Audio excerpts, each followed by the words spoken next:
Good morning. Good morning. Can you hear me okay? No? I think if you can't, just wave your hand and I'll know either you got the spirit or you can't hear me, one or the other. Well, good morning. I hope y'all got a restful night and just kind of had some fun being together. My memories of Clergy conference as a priest was really just being together. I remember the speakers and all that, and that's important and very nice, but just being together really does, it just makes the difference, and I hope that's been true for you. And I really do pray God's blessing on you and the work that you do. It matters. It's tough. It's not easy. It's not going to get easier. But that's all right. We follow somebody who got crucified. So why are we surprised? It's like, I thought what I would do is maybe just kind of share some thoughts that connect to yesterday, but that actually I'm not sure if put feet on it or wings. Probably both, I suspect. And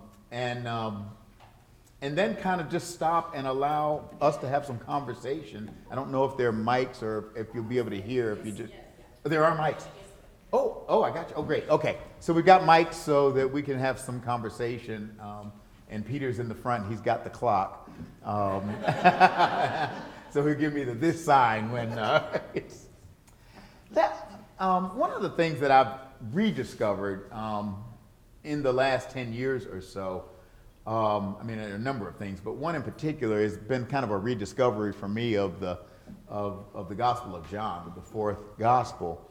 I didn't ignore it before, but for some reason it's come alive in some new ways. And a particular section of that Gospel has come alive, and I have no idea why it's of significance to me now, except that in John chapters roughly 13 through 17, in that last discourse, John's version of the Last Supper, I'm just finding some remarkable things in there. It's almost mind-blowing. In fact, I suspect you can see elements of the Jesus revolution being reflected on by John.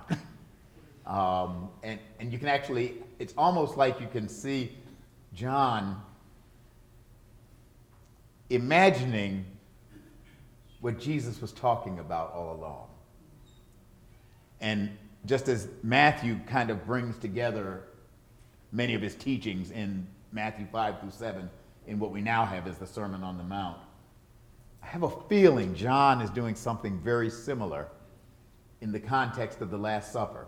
Chapters 13 through 17. It's the Last Supper. You remember he washes the disciples' feet. It's at the Last Supper. It's at this supper that he gives the new commandment. By this everyone will know that a new commandment I give you, that you love one another. By this everyone will know that you are my disciples. By this, that you have love for one another. It's in that section from chapters 13 through 17, ending with that high priestly prayer, and then the betrayals, and the hearings, and the trials, and the torture, and death. The hands of the empire, death. And I don't think it's an accident that the continuing theme from 13 through 17 is love. In fact, I don't think it's an accident that most of the teachings of Jesus about love cluster around Holy Week. There are a few, in the Sermon on the Mount. Love your enemies, bless those who curse you, to be sure. And in Luke, with the parable of the Good Samaritan, that's before Holy Week, but he's already set his face toward Jerusalem, actually. But most of them, the conversation with the lawyer in Matthew 22, that's Holy Week, where he says, You shall love the Lord your God with all your heart, soul, mind, and strength, and love your neighbor as yourself. On these two hang all the law. That was in Holy Week. I don't think it's an accident. And Dietrich Bonhoeffer actually noticed that, I think, in the book he didn't finish, Ethics.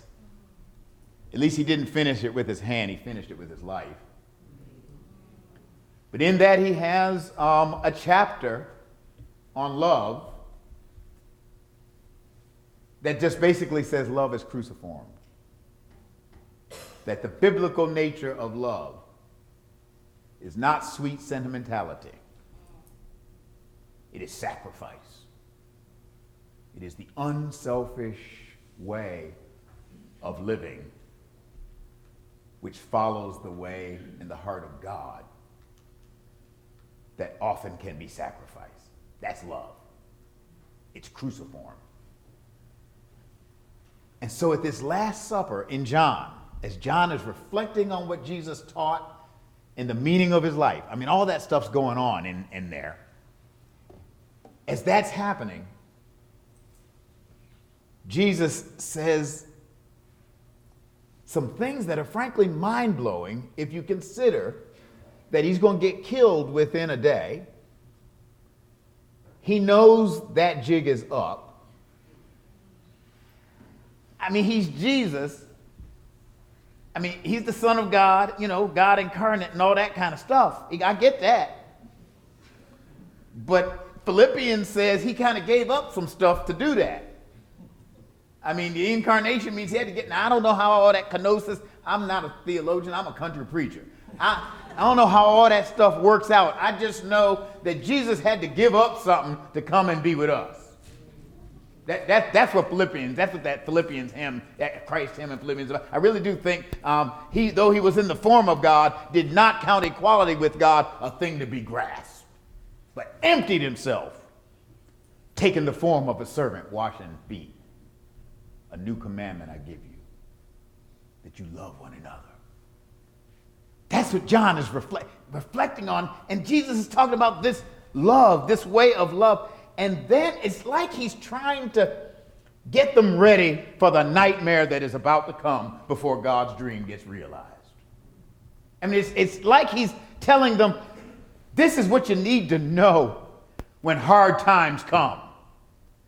This is what you need to know when the Christian way is not the safe highway. This is what you need to know. I say this to Episcopal Church, so I'll say it here. This is what you need to know when society is secularizing. This is what you need to know when we are not the establishment anymore. Oh, this is what you need to know when the walls of Christendom's Jericho are coming tumbling down. This is what you need to know when the shadow of a mighty cross looms across our horizon. And in the 15th chapter, right in the middle, he says this: abide in me as I abide in you. Just as the branch cannot abide unless it abides in the vine, neither can you unless you abide in me. I am the vine. You are the branches. Those who abide in me will bear much fruit. Because apart from me, check this out, apart from me, you can do nothing. I mean, everybody skips over that part. I was skipping that one for years. I don't want to hear that one. It's like, and then he goes on and he takes this vine and branches, that imagery, he then takes it and says, listen, as the Father has loved me, so have I loved you. Now abide in my love. This love is the way. It's the way of God. It's the way of Jesus. It is the way, the truth, and life. This way of love is the way to the heart of God and to the life of the world.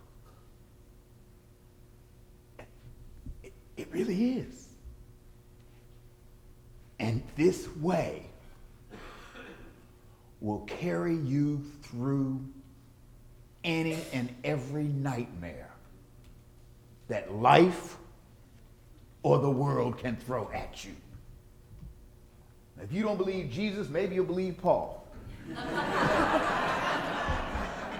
Because old Paul got it right. Another one of those good days he was having in the 8th chapter of Romans. I am persuaded that neither death nor life, nor angels nor principality, not things present, not things to come, not height, not depth, not anything else in all of God's grand creation shall ever be able to separate us from the love of God in Christ Jesus our Lord. We are talking about power.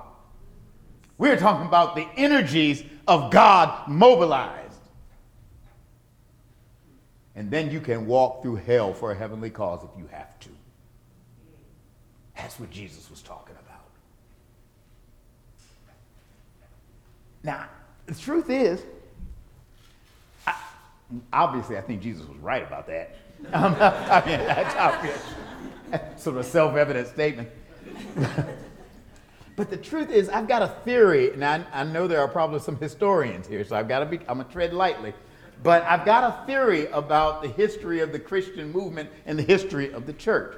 That there is a pattern that you see, that the further the Christian movement or the church strays from Jesus of Nazareth, his teachings,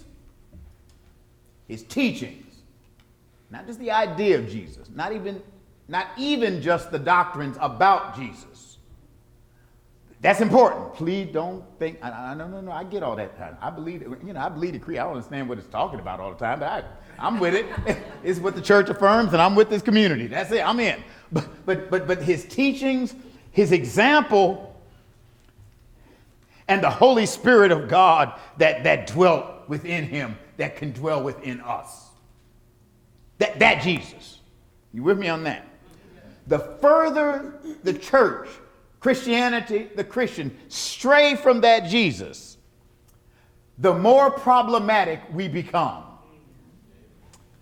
He said it here. I'm the vine. You're the branches. You're not the vine. I'm the vine. You're the branches. Those who abide in me bear much fruit, because apart from me, you can do nothing. He told us ahead of time. And we still don't get it, but anyway, that's all. And when I think back on the history of Christianity, I didn't see this, when I was 23 or something when I was in seminary. I was a kid, and it didn't kind of dawn on me. I mean, I learned what I had to learn, but I'm beginning to, sometimes you just got to hang around long enough, and you say, oh, that's what was going on there. and the truth is that there is something that makes sense. I'm not an agricultural person. I grew up in the city of Buffalo. The only vines we saw were weeds. But the truth is, if you disconnect a branch from its vine, it withers and dies. Right? I mean, it just does. It has to be connected to the vine itself. It's got to be connected to that which is connected to the source of the life energy in the earth, if you will. I mean, Jesus was an agricultural dude. I mean, he understood this. You take something away from its roots, from its connection to the soil and the minerals and the energy and the life force that's in here. You cut it off from that. Eventually, it may hang around a little while. But eventually it just kind of withers and dies. I am the vine. I'm your connection to the source of life, to the energy of God. And my way of love is the way of life because it comes from the heart of God. Because apart from me, you can do nothing. I can give you some examples.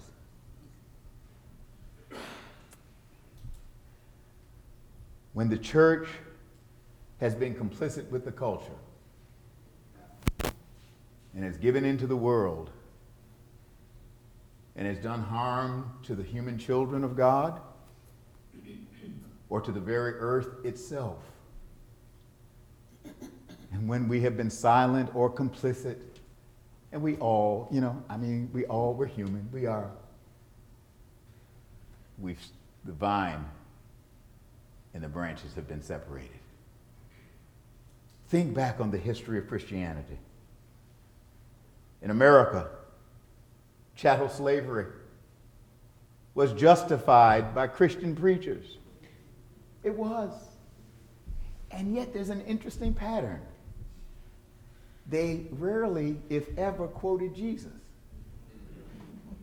no matter how religious they sounded. Because, see, the Sermon on the Mount was no help if you were going to enslave folk. The parable, right? Right? The parable of the sheep and goats in Matthew 25 is not going to be helpful if you're going to, if you're going to separate children from their parents at the American border in the South. Jesus is not going to be helpful for your cause. Right? I mean, the truth is, chattel slavery was justified on so-called grounds of biblical Christianity that avoided Jesus like the plague. The teachings of Jesus were not helpful. Doctrines of discovery. Read the papal bulls. Jesus is as far away from that. That was pure capitalistic greed. That's what that was. Manifest destiny. I don't know if y'all had that here in Canada, but we had that in the States. Oh, it meant we were supposed to take over everything. Last time I checked, Bible says God created the heavens and the earth. Old song says, this is my Father's world. He's got the whole world in his hand. It didn't say it's America's world. It didn't say it's anybody else's. It's God's world. And dare we to defile it? No. Jesus is not helpful. I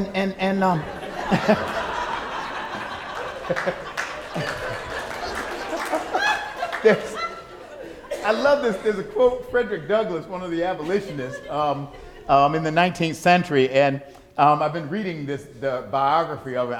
I'm working, it's that thick, so I'm kind of working my way through it. But there's an incredible quote from Frederick Douglass about Christianity. He says, and I quote, "Between the Christianity of this land," he was talking about America, "between the Christianity of this land and the Christianity of Christ, I recognize the widest possible difference." I mean, right? Jesus is not going to be helpful when you really look at the teachings of Jesus of Nazareth and not just the abstraction of Jesus Christ disconnected from the Jesus of the New Testament. That Jesus is not going to be helpful if you're going to enslave folk, if you're going to steal land, if you're going to start wars, if you're going to harm the earth, if you're going to ignore the climate in which we live. That Jesus is not helpful. And I think, actually, I have to tell you, this is a side note. I don't want to get too far off because I want to stop so we can talk. But I remember when I was in college, and I took a couple literature courses, but in this one particular literature course, we were reading Dostoevsky.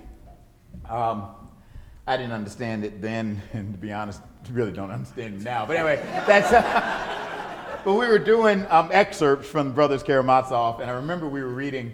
the part I remember was that section with the Grand Inquisitor. I don't know, it's like midway through it, but the Grand Inquisitor, remember the setting is the Spanish Inquisition in Seville when Christians were doing evangelism by persecution. Right?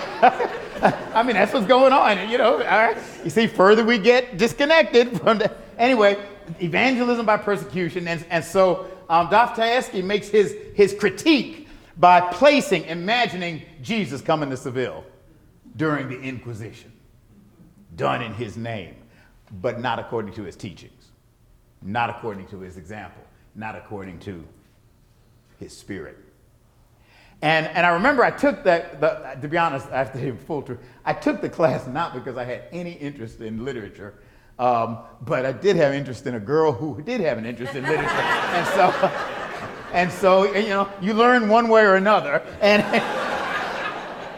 And what I remember about that, the Grand Inquisitor, remember, he's sent from the office of the Inquisition, right? And he's the Grand Inquisitor, and he interrogates Jesus just as Caiaphas did, just as Pilate did. I mean, Dostoevsky brilliantly sets the scene, and he interrogates Jesus, and he finally says to him, and this is the incredible part, he says to him, look, Jesus, you don't understand.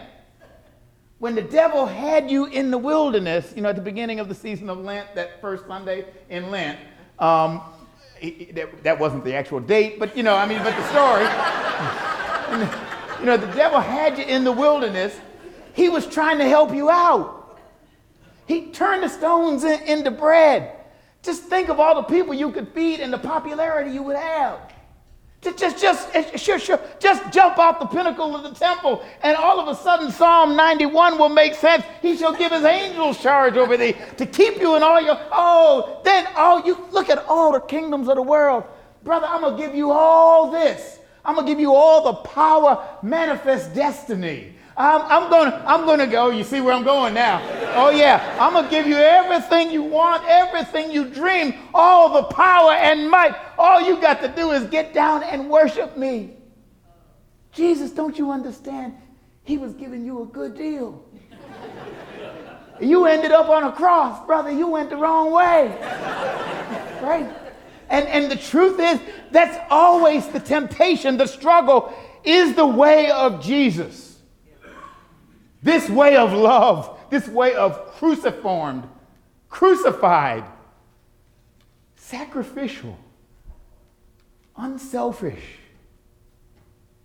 Whoever would be my disciple, let them deny themselves, not their true selves, deny themselves, take up their cross, and follow me. That is the way. It's the way of love. It's the way of life. And the truth is, and I may be on shaky ground here, but I really am convinced that when Jesus in John 14, in my Father's house are many mansions, if it were not so, would I have told you that whole thing, when he says, I am the way, I am the truth, I am the life. No one comes to the Father but by me. I don't think that's a religiously exclusive claim. I think that's an exclusive claim for the power and the way of love, which Jesus has been talking about through the whole section, 13 through 17, that this way of love, this new commandment to love one another as I have loved you, that this way of love is the only way to the heart of God, and it is the only way to the heart of the world. It is the only way to life. The truth is, hatred doesn't work. Bigotry doesn't work. Animosity doesn't work. Violence doesn't work. Selfishness doesn't work. The truth is, the selfish way is the self-destructive way. I can prove it. Y'all ever watch Survivor? Have you ever noticed that the way you win and survive is by getting rid of everybody else? What a wonderful life. I mean, the truth is, if all we do is survive selfishly to survive, that's not life. That's mere existence. Jesus said, I have come that you might have life and have it abundantly. And John's gospel ends in chapter, or almost ends, chapter 20. I have a theory about that too. Now again, I'm not a scholar, but I am a preacher. And I don't know about you all, but I know many a sermon I've preached, and the congregation could see that airplane coming in for its landing, and then all of a sudden it takes off and goes around one more time. That's what happened in John's gospel. He finished it in chapter 20 and thought of something else and circled around and came back. That's what's going on. I mean, so I know the scholars have other ways of thinking about that, but that's a preacher's take on it. But then in the first ending of John's gospel, he ends it by saying, there are many more things that I could have written about this Jesus of Nazareth. He almost like he's saying, but y'all can't handle them like right now. Like Jesus says at the Last Supper. There are many more things that I could have written. But these things, these stories that I have told in the gospel, I have written so that you might come to believe, and that by believing in him, you might have life in his name. Not bargain basement life, not life that is just selfishly held on to, not life that is just mere survival, life where we flourish, life where the earth is a sanctuary, life where we treat each other as sisters and brothers, as siblings, as the children of God, life where we lay down our swords and shields down by the riverside, study war no more. This Jesus is about life as God dreamed and intended from the very beginning. And his way of love is the way to that life. By this, everyone will know that you are my disciples, that you love one another, that you love. I want to suggest, and I may be wrong, time will tell, that it very well may be that just as justification by faith through grace constituted a reformation that our Lutheran sisters and brothers remembered of some 500 years ago, it may be that the reclamation of the way of love as the heart and soul of what it is to follow Jesus may well be the content of the Reformation in our time.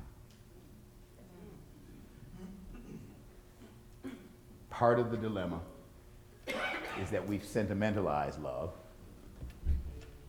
and that's part of it. I mean, I know that's part of it.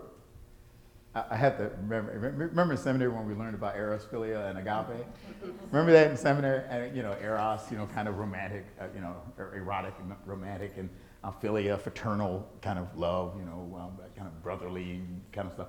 And then agape, the unselfish kind of love. I often ask folk, I said, now, even if you don't know the distinction between all the words, it's a shame we don't have the nuance in English for the word love. We just got that one word love. But imagine, think about John 3:16. God so loved the world, and imagine that it was talking about eros. That's a weird God. But anyway, I mean, exactly. You know what I mean? Jesus didn't go to the cross for eros. I mean, that's nice, but he didn't go for that. At least I don't think he did. I don't know why he would. But anyway, no, this is that unselfish, sacrificial love that seeks the good and the well-being of others, sometimes even before my own unenlightened self-interest. That's the love that takes up a cross, not for himself, but for others. That's the kind of love that shows this is the way to life, to live unselfishly and sacrificially, just as God was willing to sacrifice God's very self, because God so loved the world that he didn't take, he gave. And that way, it really is the way of life. Now I'm going to stop in a second. I really am going to land the plane. But we're just making the approach. We were about 2 years ago now, I guess. I'd been going around the church talking about Jesus' movement, way of love. Had been talking about that and became concerned that I didn't know if we were giving each other the tools to help us do that.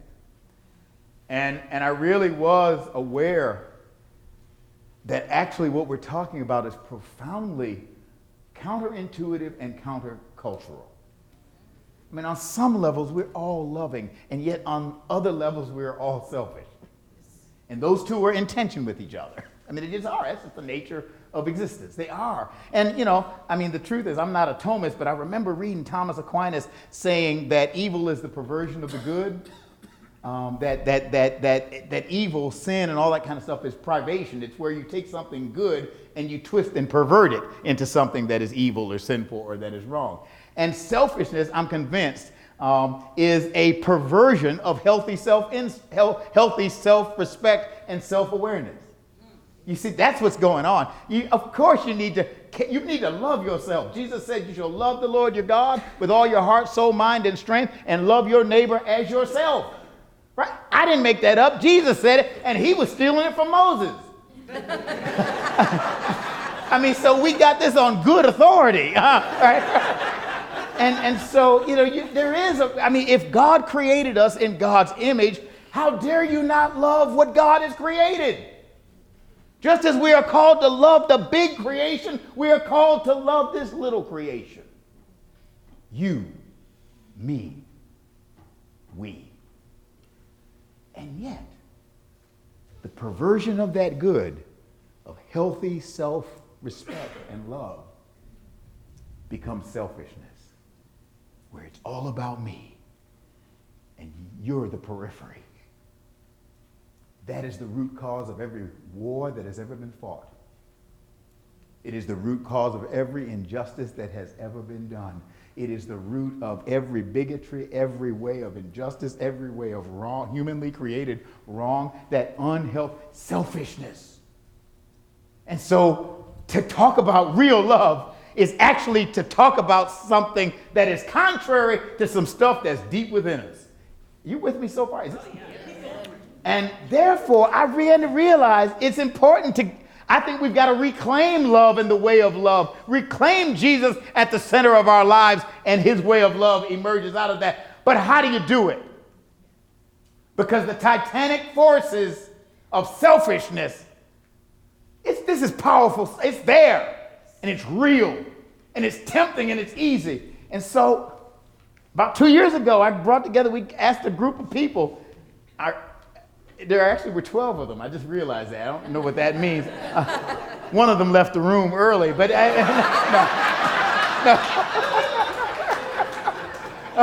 but we got together. Chuck Robertson was there. We came together, and we literally flew into Atlanta, to the airport in Atlanta, because in the States, I don't know if you know it, the joke is you always got to go through Atlanta, especially if you're on Delta Airlines. I was there for their diocesan convention a couple years ago, and I said, I'm in this diocese more than any other diocese in the Episcopal Church, because I'm always going through the Atlanta airport. And I've got a theory: if you go into heaven or hell, you're going to go through the Atlanta airport. And so we all came together in the airport, and literally I said, look, I'm stuck. We need the wisdom of the community. How do we help the average person in an Episcopal church to actually connect to the vine,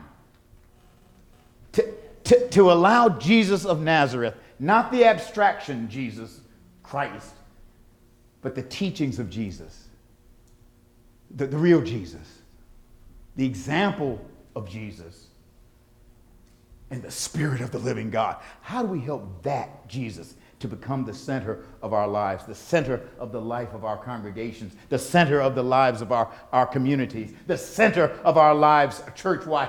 I asked a general convention, how do we let Jesus become the center of this church instead of us?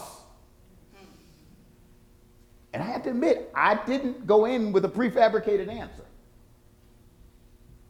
because I was aware that there's a lot of history, right?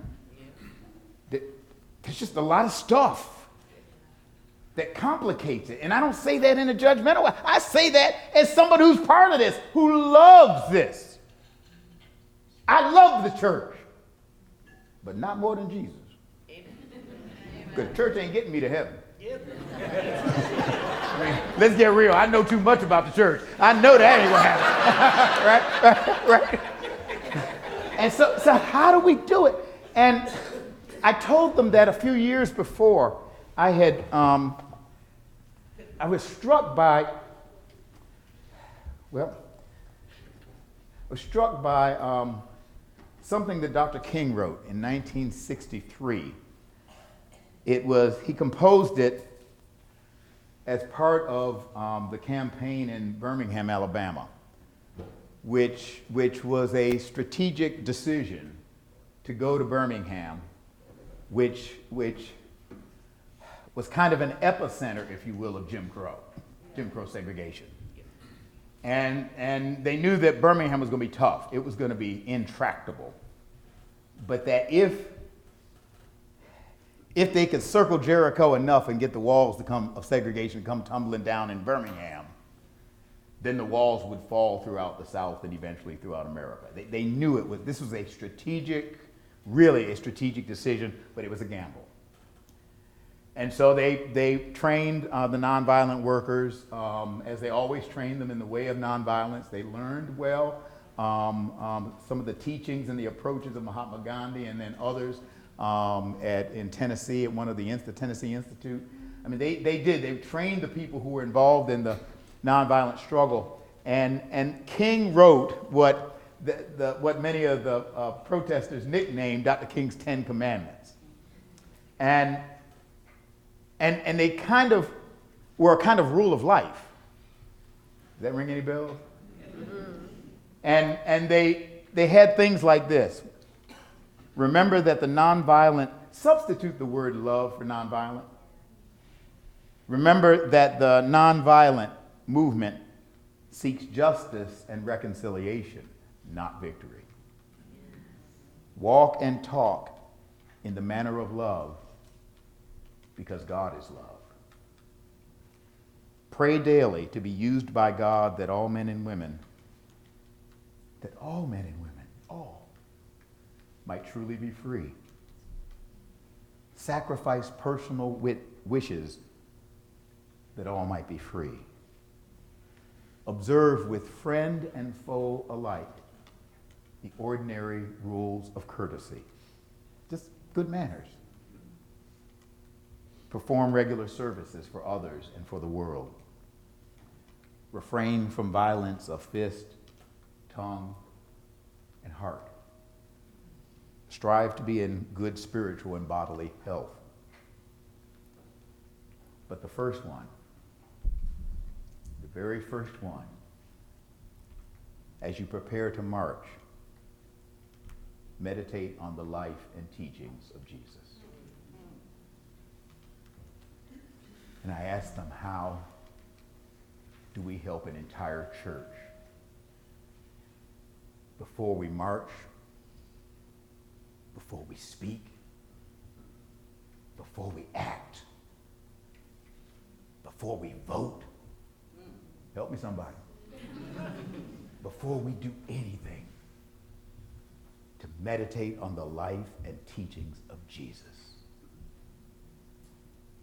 How do we do that? And the rest will happen. And that group, and that group wrestled. We really did wrestle with it. We said we don't need another program. We got enough. I mean, we have good programs, and we need programs. We're not anti-program. There are things that we are doing as church that are right and they're good. But how do we get to the center and to the core? And they finally said, you know something? Wait a minute. The church has done this before. Every Reformation that has happened in the history of Christianity has had some ties to the early church and the monastic roots of Christianity.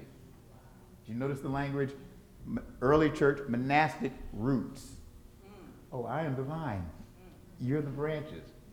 And the Reformation, whether it was the early monastic, whether it was Anthony and all those characters going out in the Egyptian desert because of the corruption of the church. I mean, going out, having to get back to the basics, get as close to the core, adopting rules of life that included ways of prayer and hearing scripture and meditation and being silent and being present and creating hospitable spaces. I mean, they actually did it, or that created a reformation, if you will, while the bishops were doing whatever it was they were doing at the Council of Nicaea with the Roman guards around, those monks and nuns, they were out there praying in the desert. And then you get to Francis of Assisi and Clare before we turn them into bird watchers and all that, right? Right? right? I mean, it was that Franciscan revolution, if you will, that really was a kind of reformation, if you will. The truth is, the Lutheran Reformation. Remember, Martin Luther was an Augustinian monk. He knew something about how do you get people to go deeper until they find themselves in relationship with Jesus of Nazareth and a relationship with not just the idea of God, but the reality of the living God. And John and Charles Wesley, our great Anglican mistake. Right? I mean, our great mistake. We messed up the Methodist one. The truth is, Wesley was right. You need some religion. Wesley went back to the early church, back to the roots and the source, back to the monastic heritage, and taught people spiritual practices, if you will, spiritual disciplines, sometimes small group disciplines, disciplines of prayer, study, the old Wesleyan class meeting. He was showing them practices that actually draw you close to the very heart of God, like that old hymn says, draw me nearer, nearer, nearer, precious Lord, to thy precious bleeding side. Practices that don't just teach us about God, but practices that over time put us in relationship with God. And that helps to put God at the center. It is when, you see where I'm going with this? Now you can find all the result of that is if you Google the way of love, that's what we've called it. And they've curated the resources. We actually went to the convents and the monasteries and asked the monks and the nuns and people who do Christian spiritual formation in the church. We said, we need your help. Give us, and I said, look, give us a one-stop shop.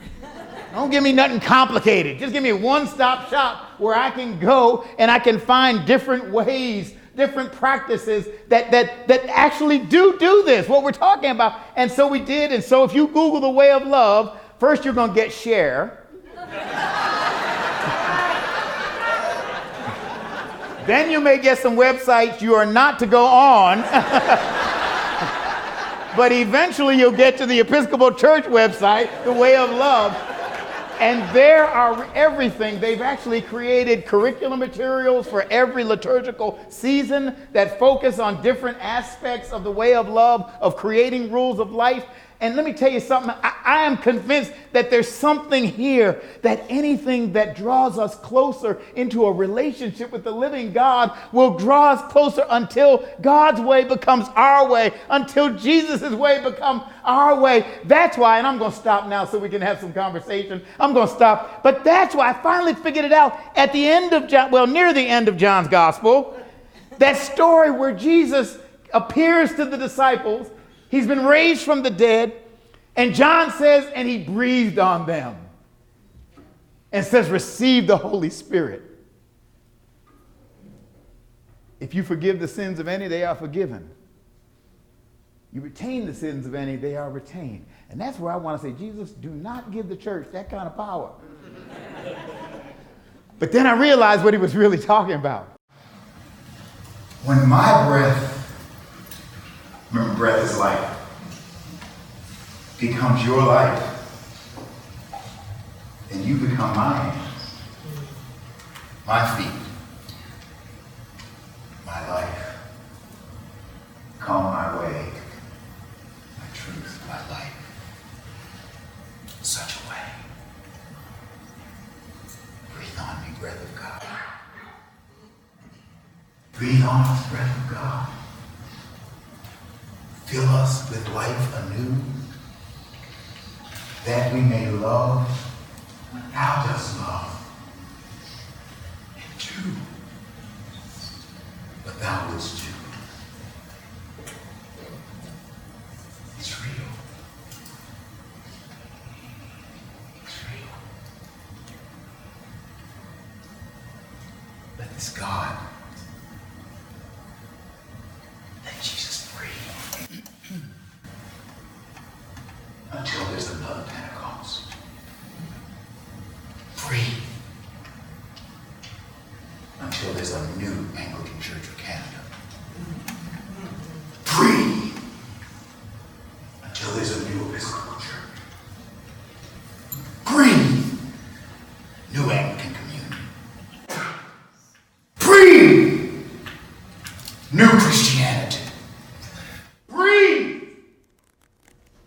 new heaven, new earth. Breathe till a new creation. Breathe on this breath of God until we find the life. I'll stop there. Well, amen.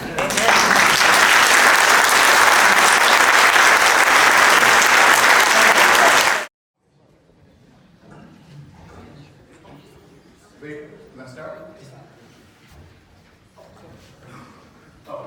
Thank you, Bishop. It's always good to hear you speak. Since the wedding, I've had to say, no, I'm not he. But on the last point, so how do you propose to bring to Lambeth next year the way of love?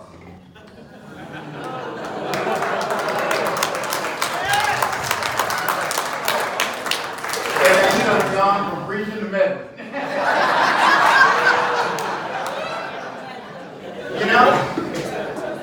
It's going.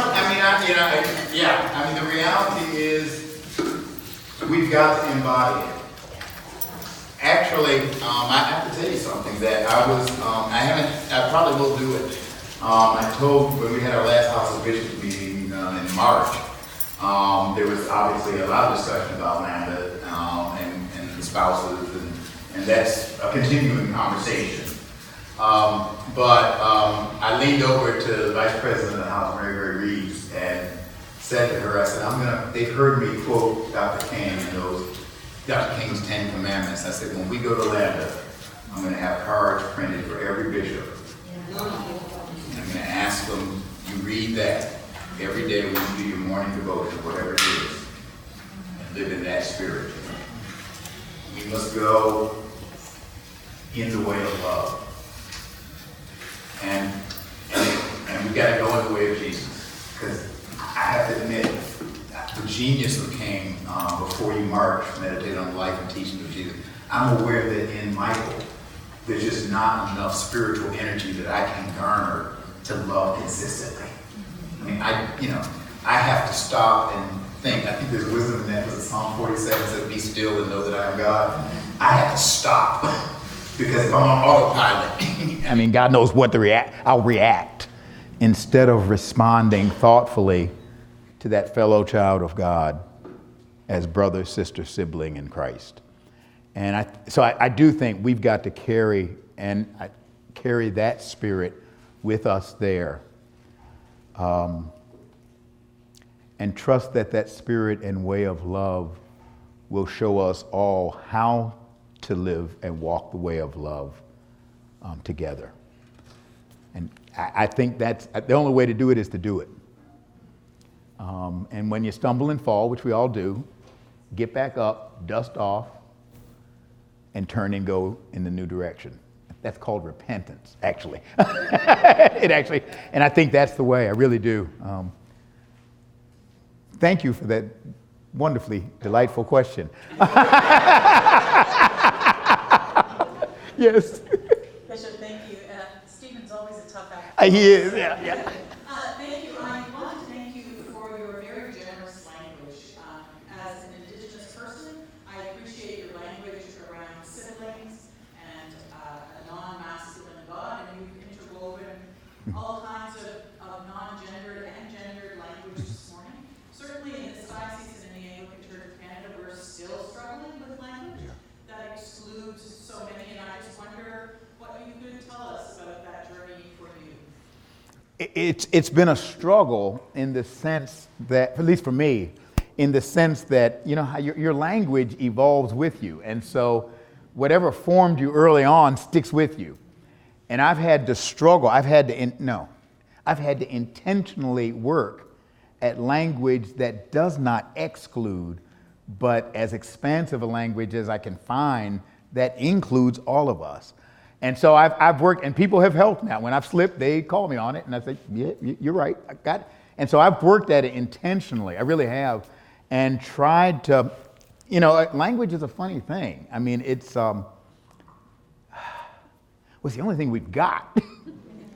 But it's been so formed and shaped by, centuries of forming us, that to begin to find a new way of language takes intentional work. A friend of mine who was a guy named Chip Marble was the Bishop of Mississippi.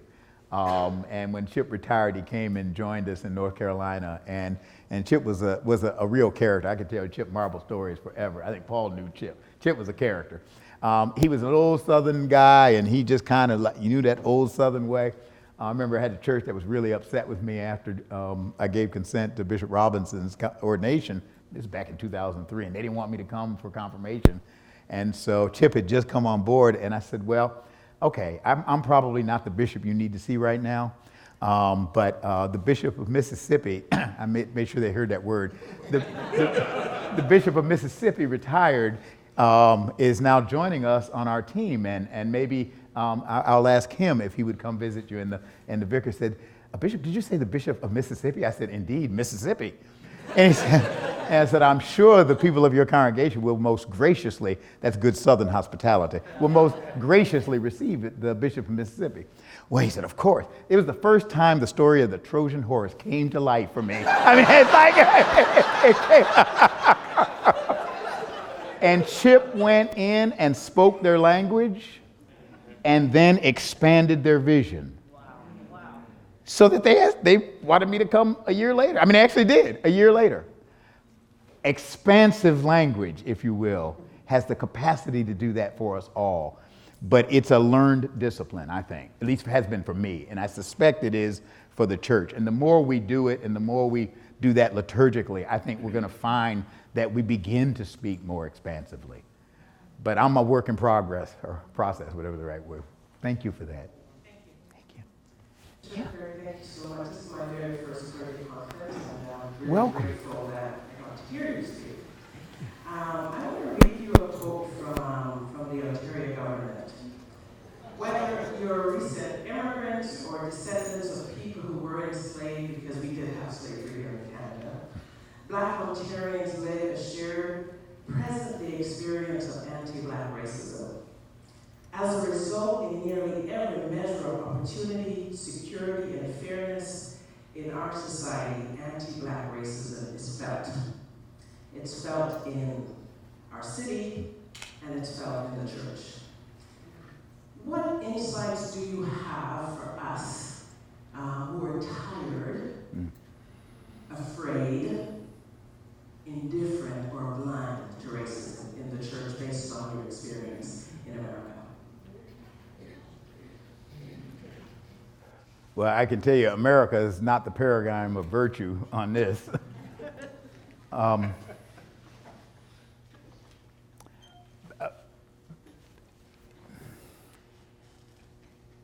Nothing changes accidentally. And the reality of racism and all of its descendants, you know what I mean? All of its children, mutated children, if you will. It is, as a friend of mine, Jim Wallace, says, at least in America, it's our original sin. Uprooting that, engaging it, quarantining it, never completely eradicate it. That's the reality. You don't eradicate it, but you can quarantine it, like you quarantine a virus on your computer. You can quarantine it, you can get it under control. Requires discipline, it requires intervention, remediation, and ongoing discipline. It is like recovery. You must stay in the discipline, if you will, of keeping it quarantined and under control so that it doesn't control you. That's one of the lessons the recovery movement actually can teach us about dealing with stuff like racism. We've worked at, and I know you've done some creative work here, creating the Beloved Community. Actually, it's a similar group that did the Way of Love stuff for us. There's a woman named Catherine Meeks in Atlanta who has done some remarkable work on what we used to call anti-racism training and development. And we're trying to move toward this is where language, again, sometimes if all you're doing is anti, that becomes an us and them. That runs the danger of that. I just want to say that. And so we really our goal is the beloved community. And so what is the work that we must do to get at that? And part of it involves bringing people together across different racial groups, at least in the church, to actually tell stories. That in the sacred telling and listening of stories, something does happen. And cultivating those relationships over time with some spiritual practices that help to continue that, disciplines that we used to call spiritual practices disciplines. We don't like the word discipline too much, but actually it's helpful in this context. You need a discipline that actually helps you continue in the way you want to go. It is but I think it has to be intentional work like that.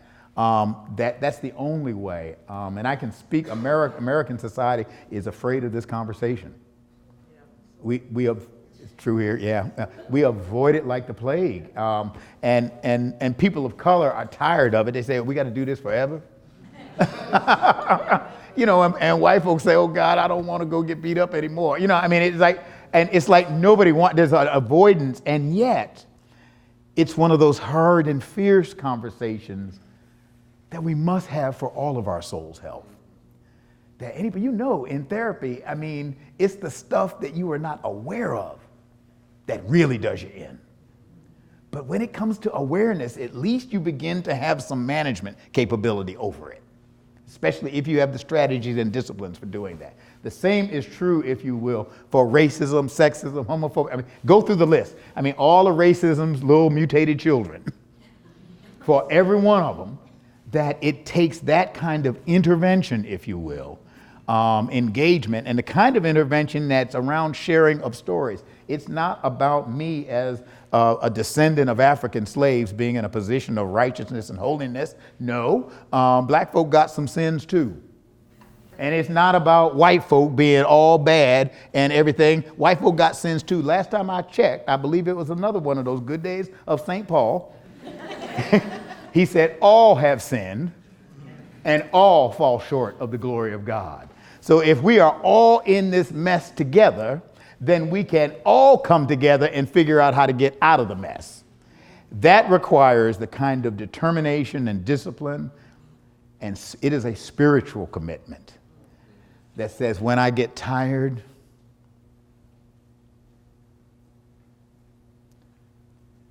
and fall down carrying the cross, you got to pick it up again and keep carrying it. I was vicar of St. Simon of Cyrene Church in Lincoln Heights, just outside of Cincinnati. And every Palm Sunday, I used to remind them, don't think we are called St. Simon of Cyrene. It's our job to pick up the cross for Jesus, because even he drops it. Life is hard. The struggle is difficult. But ours is the way of the cross. And we believe he rose from the dead. That'll keep you going. Nothing else I can give you. That will keep you going. Hope that helps a little. Anyway, thank you. Oh, yeah.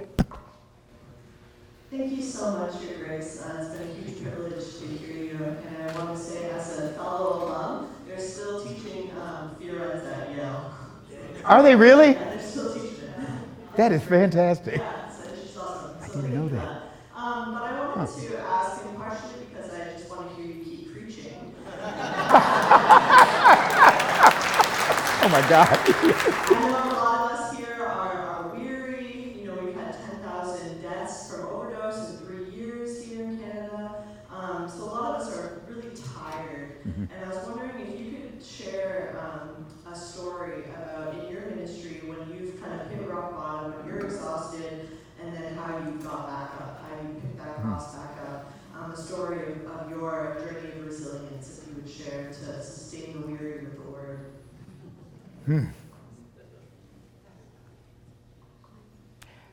Well, let me tell you. Actually, let me tell you one that I was a bishop actually when this happened. I served as bishop in North Carolina from 2000, about a year after I was in Toronto from 2000 to 2015 when I was elected presiding bishop. And just had some wonderful, really wonderful years.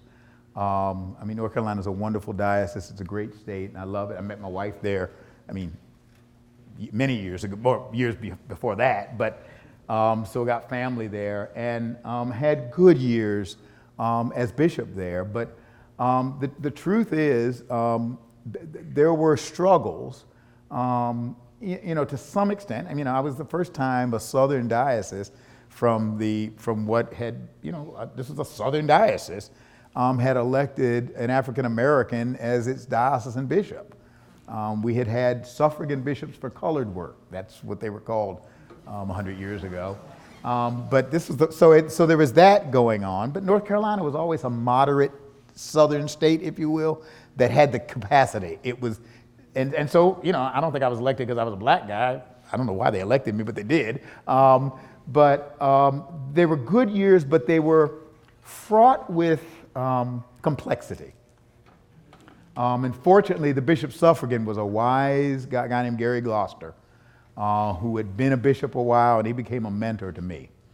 And we made decisions like he took the point on what we were then calling anti-racism work rather than me. That was a decision.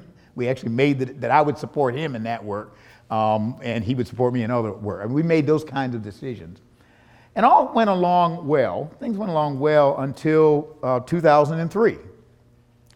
And a good friend of mine, Gene Robinson, who had been a canon to the ordinary in New Hampshire, was elected Bishop of New Hampshire. I don't know if any of y'all remember, but yeah, okay, you do remember. And it was just explosive. It really was. And I had, I'd been talking about love and all that kind of stuff for a while. So people they didn't know exactly where I was, but they kind of suspected, but didn't know. But they said, well, the dude loves Jesus. So, okay, what? Well, I figured, I said, I knew where my heart and where I felt that I knew that I ought to give, that I was compelled to give consent to his election and consecration. I knew that would be a difficulty, but I figured the best way to do that was just to be honest and transparent. So ahead of the General Convention, where we were to cast the ballot or whatever, give the consent, I announced it to the diocese. Well, not too much happened. And I kind of remember thinking, oh, well, I guess maybe my strategy worked. That I knew everybody didn't agree, but I figured, well, everybody's agreed to at least live together, and okay, we don't agree with him, but we can live with it. Wrong. One of the clergy, actually a deacon in the diocese, told me later when all hell broke loose after the General Convention, after it all really happened, he said, the reason is nobody thought you were serious. So after that General Convention, literally all hell broke loose, and in significant parts of the diocese, literally, I've never seen this happen quite this way. It was like all the demons in Pandora's box came out, which meant the demons of racism. I hadn't been called the N-word before, but I did then. The demons, not by all, but by some. But the demons of I remember we were having town hall meetings where I would go and talk and share with folk.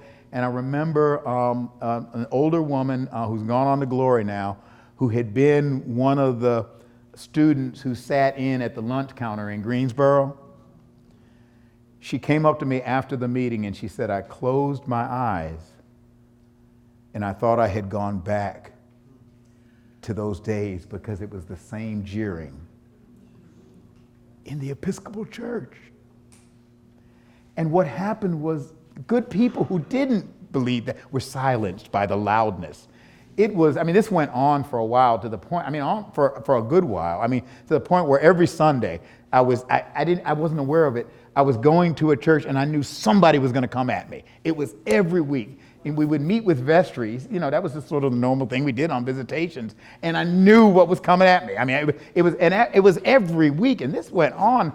I'm talking about at least a year where it was like this. And I was being worn down. I don't know where my sister is who asked the question. Oh, there you are. I'm sorry.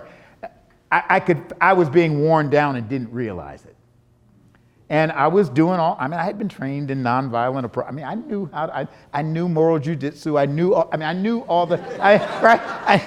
all that stuff, but I had forgotten that Michael was getting worn down. Well, we had a meeting at one of the churches, and again, these weren't the majority of the voices, but they're so loud.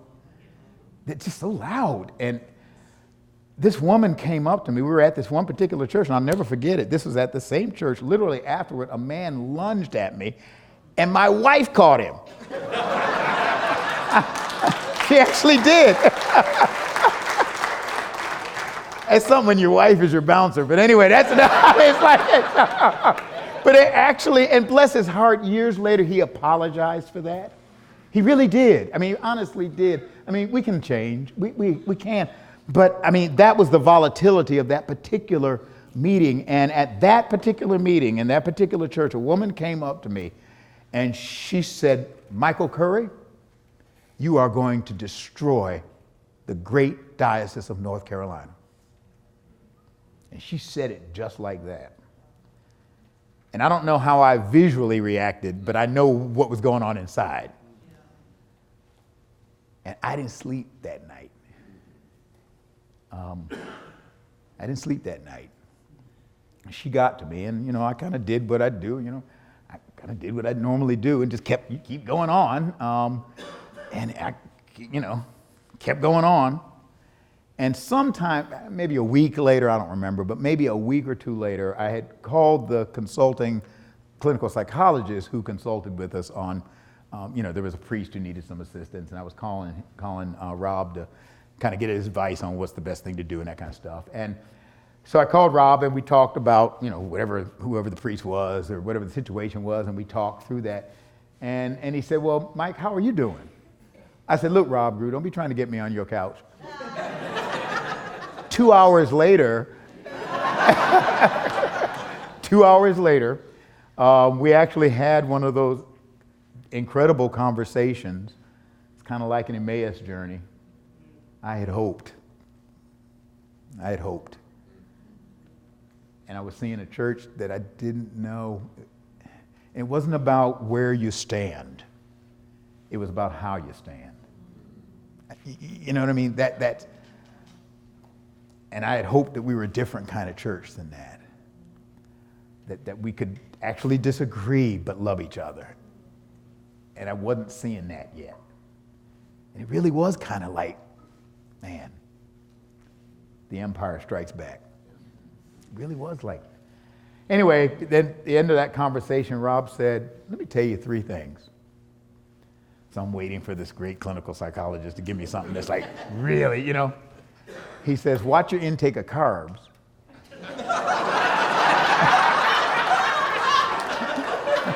He actually did. He said, because good carbs are good, but bad carbs, actually, they drain you of energy. They don't give you energy. Good ones do give you energy. And I said, okay. He says, I know you go to the gym, keep going to the gym, but do more than you've been doing. He says, because that exercise is good. Remember, King talked about being good spiritual and bodily health. And my wife, for years, has joked, because I do go to the gym. I know there's no evidence of it, but I do. And my wife says, you go to gym, you attend gym like people. Yeah. It's like people attend church. It doesn't mean they've been worshiping. They just been sitting there, But so he said, watch your intake of bad carbs. Take care of your body. Do your, whatever your exercise, whatever it is, do it and really do it. And then thirdly, he said, whatever your spiritual practices are, do them. Don't stop. Don't let this derail that. And I don't remember he went on to explain, but what I heard was, do them whether you feel like it or not. Whether you feel the Spirit of God or not.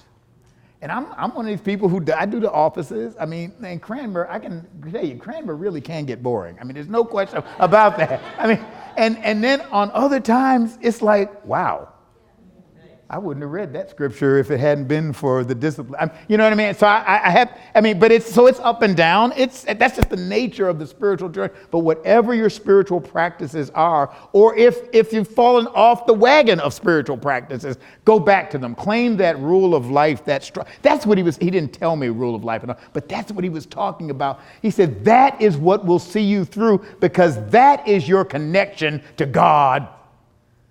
The God who created this world, whose same dynamic energy, whose same spirit can recreate you and me when we can't do it on our own. And that helped me over time navigate the long run, the longer storm. And I've not forgotten that was 2003, that was a while back. I commend it to you, not from me, but from Dr. Rob Grew, now retired from clinical psychology. I think I wore him out, but nonetheless. Oh, yes, sir. Yeah. Presiding Bishop, thank you for sharing your passion with us. You just started to allude to this, but are there particular practices that you find most helpful for meditating on the life and teachings of Christ that take you beyond the surface of the Word to connect you and keep you connected with the reality of the living Christ? For me personally, I do the offices, and I vary them. I've for example, last Lent, I switched from our prayer book offices and was using Iona. So I've done stuff like that, and I kind of travel around the communion and see, okay, I'll do this. But so I do the basic structure of the offices, both morning and evening. Evening is much harder for me. I'm a morning person anyway. But evening, this particular vocation, where my brother and sister Bishop, where are y'all? This vocation is not helpful for one's spirituality, especially in the evening, because you tend to be doing stuff. Or en route from one thing to another, and so I've had to push the evening back later, so that sometime evening prayer and Compline get bumped together. And there are times when I've just done Compline and taken the lessons and the Psalms from evening prayer and just adapted them. And so I do stuff like that. But what I've found is the routine is important. There is something about the routine of ritual that can become routinized, I know, but also can become sort of the floor on which you walk. And so that has fed me. I used to go on retreat twice a year when I was bishop and in the parish. I do it once a year now, just because of schedule, but I still do it. And that, it's just nice to go somewhere, where they're not asking you to perform,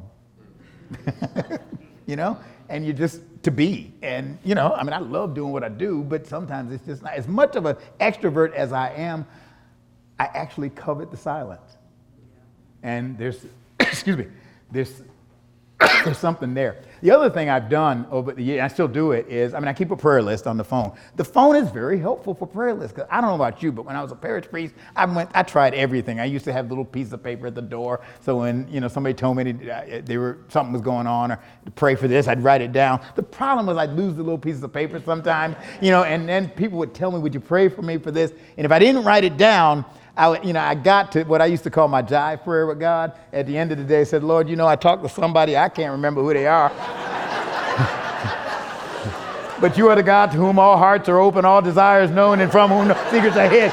Surely you remember who they are. Anyway, and so I found that the cell iPhone really is great, the little note section. So I keep a prayer list, and I just keep a running list. Somebody tells me something, as soon as I get in a car, get a second, I just quickly type it in. And then I've got my list. And so I pray that list. I just go through that list daily for I get the House of Bishops and our church-wide staff. And so I do the prayer list every day and divide up the bishops and staff, throughout the week, just do a certain number and certain number. So I do that. But then the other thing that I really do believe, I really like the Bible. Well, shock and awe, I know, but I really do. I mean, and I've got to tell you, I mean, I loved the liturgy we did earlier that spoke of listening for God's word and wisdom. What's the wisdom in the word? What's the wisdom in the word? And so I pick a book or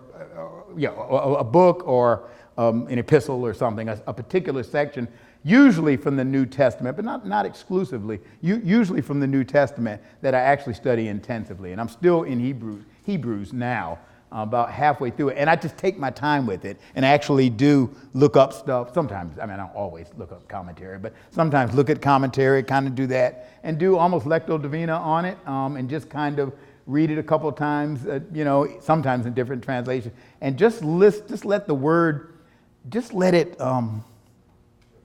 live with me. Yeah. Rather than me trying to master it. And so I'm doing Hebrews now, actually. And so I just kind of do, and I have to admit that I do that in the morning, because once the day gets going, it's just hard to do it during the day. But so I do that, and I get up early and do gym and that early, first thing in the morning. And I got to tell you, that really has fed me and nurtured me. I mean, it really has. And so I keep that going. I hope that's not too much, but that's whatever the rhythm is. All I know is Rob Grew was right. Watch your intakes of carbs. Don't just attend the gym. And then spiritual practices, whatever they are, that help you. One of the things that I did learn this past Lent, for example, I really was focusing on the way of love thing, and we came up with these words: turn, learn, pray, worship, bless, go, and then rest, as words that would cluster practices on those words. And on the turn, it's fascinating because we use turn for repent. But I remember saying, if we tell repent, they're going to turn us off. In one sense, let's find another word that gets at the exact same thing. And we use the word turn. Well, this past Lent, I was playing with the word turn and looking at some of the practices.